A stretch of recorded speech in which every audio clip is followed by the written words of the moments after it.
everybody, it's your girl Gabrielle, aka Gabby, and welcome to Gab with Purpose. I'm so sorry I'm doing this video so late. It's been a crazy holiday season, and then after, honey, Elsa brought her ass up in here and was like, oh, I'm about to shut it down. We haven't had power, we have limbs down everywhere. It's a madhouse right now. This is what happens when you live in the Midwest. The wintertime do not play with us. So I'm coming to you with my 2020 wrap up. My 2020 wrap up is actually going to be the final book series that I read in 2020. Now, this book series is called The Way to a Killer's Heart, and it was written by Neicy P. There are 3 books in the series, and I can tell you that rating these books, baby, I would definitely give them at least a 4.5. I mean, like, these books were phenomenal as far as the plot, keeping me engaged. I absolutely adored them. So I cannot wait to go over this with you guys. And hopefully you guys will check her out because she is an independent author. Go ahead, girl. Neicy P Presents is the publisher that she publishes her books through, or at least this particular set. I would have to double check to see if she publishes all her books through there. But I absolutely adored the books because there's so much to cover with 3 books and reviewing all 3. So let's get into it. The Way to a Killer's Heart, Book 1, starts off with the main male character, Jason. Now, Jason is one of 3 brothers in the Davis crew. Now, the Davis crew is an organized crime type of situation. However, the book starts off with a bang, honey, because Jason is on his way to handle a job that was given to him by his older brother, Jordan. Jordan is the eldest brother. He is the head of the organization right now, as his father is stepping back and relinquishing the reins. So Jason is getting sent out on a job. He is the assassin of the 3 brothers. He is willing to go out, do what needs to be done, ask no questions, and keep it trucking. And Jordan knows that. So Jason goes in. He handles the business the way it needs to be handled. I don't condone murder. Totally a bad idea. Just like do subliminal tweets or something. It's not that serious, guys. But he goes on in there, he handles business, and he actually leaves to go to a booty call. And let me tell you, when Neicy P is writing sex scenes, sis, look, you girl, okay. He goes to this booty call, and he is he is the unavailable, standoffish male character who, if it's not his love interest, he's not going to devote that much time, effort, or even kindness to her. You are going to want to make sure, if and when you pick up this book, you remember the booty call, because she is absolutely important to the story, okay? Now, as the book goes on, you get to meet other brothers. Again, I mentioned Jordan. You find out that he's in a relationship with a young woman named Lily, who he absolutely adores and is completely committed to. This entire series, he is committed to Lily, and I love that about it, because I can say, no shade, I really get tired of every single Black man in an urban romance being a dog. I mean, come on. Y'all mean to tell me that y'all don't know no committed Black men? None? But as I mentioned, there's also one more brother. His name is Joseph. They affectionately call him JJ. He is the younger brother that we all know and love. He's funny. He's engaging. He is very not serious and goes with the flow. But don't get it twisted, because being in organized crime, being raised in organized crime, you learn how to handle your business when you need to. And I absolutely love Joseph, JJ. Like, I would have to say he's probably one of my favorite characters, just because I think Neicy P does a great job of keeping him interesting and fresh, but not so much that it becomes annoying and you're just like, okay, we get it, he's funny, all right, go away. The brothers are lucky enough to have their mother and father.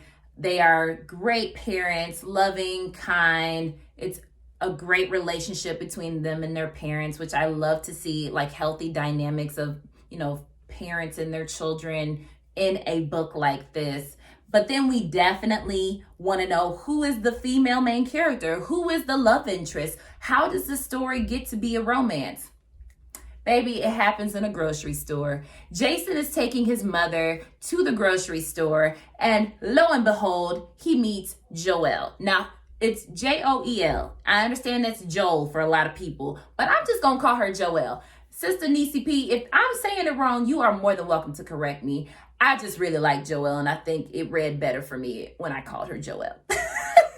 Joelle is in the store, and she is just casually browsing, and she starts a conversation with Jason's mother. They end up having such a great conversation that Jason's mother invites Joelle home to their house to cook dinner. She's a great cook. Now, Jason, he's not for it. He can't stand the idea. And that just begins this love-hate relationship between him and Joelle. She ends up coming over, making food that everyone adores. And she is like, Jason, I don't care if you are a big scary man. You don't intimidate me. I'm going to do what I want to do. So, you know, I guess some people call it playing hard to get, but most of us women would just be like, I ain't dealing with your shit. That's kind of, that's what it is. And for some reason, men seem to be attracted to that. I wonder why that is. So here we are. Finally, it takes a few chapters, but Jason and Joelle do eventually get together. And I know you're like, okay, well then if they get together, isn't that the happily ever after? Oh no, baby, because listen, this is organized crime. This is a crew that is getting ready to jump into war. It is absolutely not the end of the story. A terrible tragedy happens, and Jason, who is someone who doesn't deal well with tragedy, ends up blaming Joelle for taking his focus away from his family. And it doesn't end well for their relationship. The end of the book is literally the end of them. How heart-wrenching, right? But oh, so grateful to have all 3 books available, because that means you can move on to book 2 of the same name, The Way to a Killer's Heart. Book 2 starts off with Joelle. Now, I did forget to mention 3 important characters who don't really show up in a way that gives us an understanding of who they are, but they are so vital to the story. These 3 characters are called the Elite. They are the elite assassins. They are the best of the best. There is Shadow, Death, and the craziest of the bunch, Gage. And you, listen, like their story is actually almost a little bit more interesting than Jason and the Davis Cruz story. Like, the elite assassins deal with so much, and you're like, bro, how did you guys, how are you able to function as normal human beings dealing with that? But let's get back to the story. Joelle has left Jason. He doesn't deal well with tragedy, and so he is spiraling into a hole, a black hole of murder and mayhem. And everyone is trying to figure out how to mend broken relationships within the family dynamic, trying to mend the relationship between him and Joelle, and it's just utter chaos. But there's danger afoot. So when danger happens, people have to try to center their focus on what the problem is. I don't want to give the spoiler, but in order for the rest of my review to make sense, you have to know who the elite are.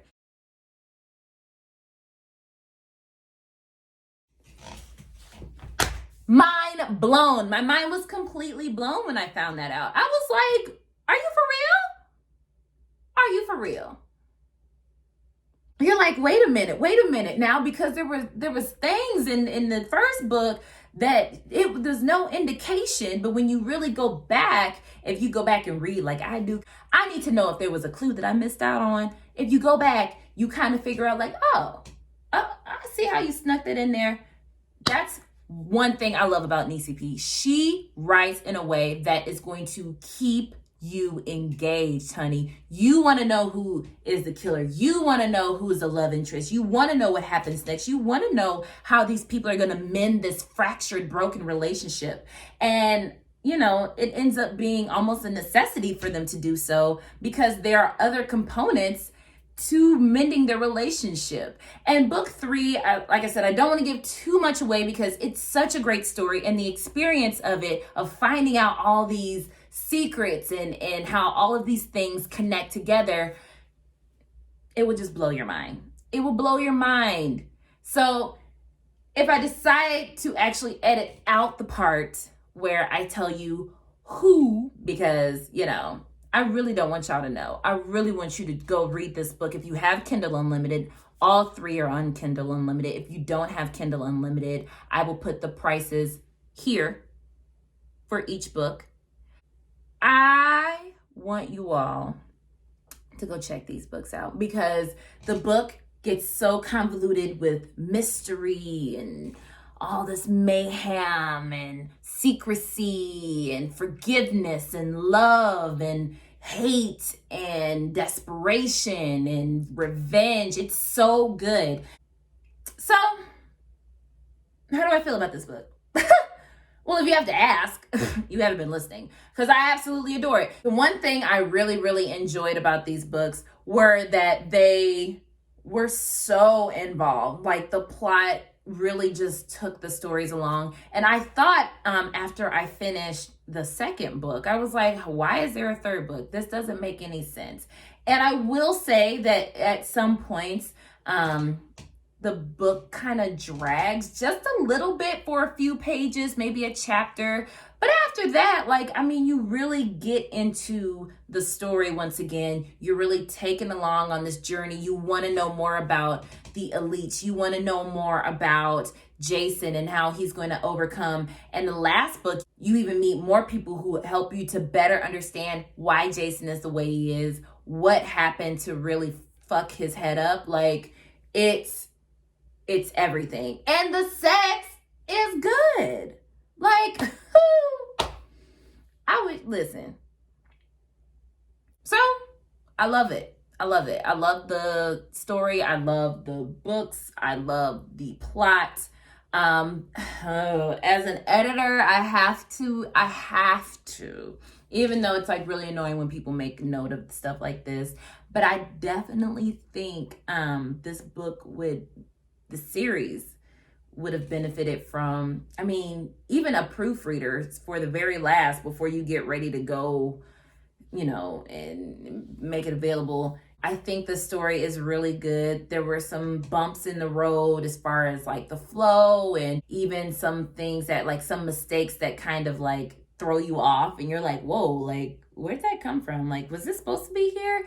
And and it does take away from the reader experience just a little bit. But I think when you look at the entire book series, you can really say, you know what, these are great books. They're interesting, they're fun, they're not all doom and destruction, blood and gore, or all sex and nasty things. It's like a mixture of all those things, and I really love it because I just love all those things. They just go together. They do. They really do. So I really think you should check out these books. I think you would love it, and I'm sure Neicy P would appreciate more and more people to review these books.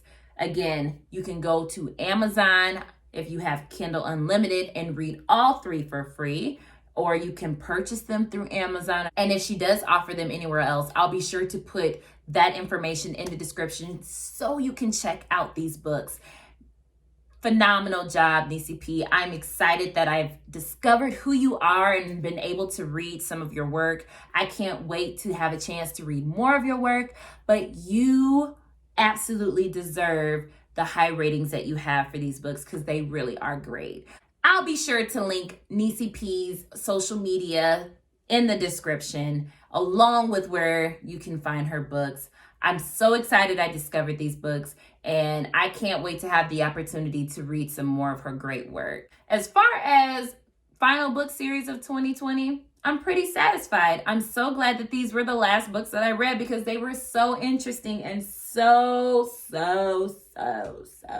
nasty, and I like that.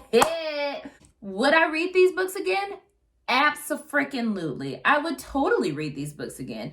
And for me, I read so many books a week that oftentimes I'm like, but these are definitely some I will add to will read again when I have a chance. I have so many other books that I have lined up to read, to review for you guys, especially ones from independent authors and some not from independent authors. Some of my favorite authors are releasing books this year, and in my next video, my future reads, I can't wait, okay? Because it's gonna be great, and I'm excited for all of the reading that we will get to do together in 2021. I hope your new year was amazing. I hope the first month of 2021 treats you well.